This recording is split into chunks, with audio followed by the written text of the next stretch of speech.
നമ്മൾ ഇന്ന് ഉണ്ടാക്കുന്ന ഒരു സ്പെഷ്യൽ ഐറ്റം ആണ് നമ്മുടെ ലാലട്ടന്റെ ഫേവറേറ്റ് ഐറ്റമായ ഐസ്ക്രീം വിത്ത് ഫ്രൈഡ് ബനാന.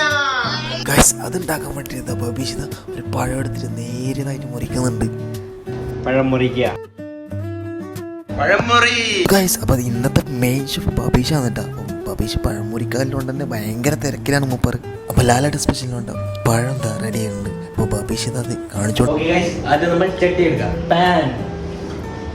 അടുത്തതായിട്ട് ഇതാ പാനിലേക്ക് നെയ്യ് വെച്ച് കൊടുക്കുന്നുണ്ട്. നമ്മളെ മെയിൻ ആയിട്ടുള്ള പഴം ബബീഷ് ഓരോന്നോരോന്നായി പാനിലേക്ക് ഇട്ടുകൊണ്ടുണ്ട്. അപ്പോൾ നമുക്ക് കുറച്ച് പഞ്ചസാരയും കൂടി ചേർത്ത് കൊടുക്കാം. അതെ ഗൈസ്, പഴം കുറച്ച് പാകമായി വരുന്ന സമയത്ത് നമുക്ക് കുറച്ച് തേങ്ങ കൂടി ചേർത്ത് കൊടുക്കാം. ബബീഷ് പറഞ്ഞ പോലെ വെതർ കൊടുക്കുക ഗൈസ്. അപ്പോൾ നമ്മൾ പഴം റെഡി ആയിട്ടുണ്ട്. ഇനി നമുക്ക് എങ്ങനെ നോക്കാം. നമ്മളെല്ലാം റെഡി ആക്കിയാണ്.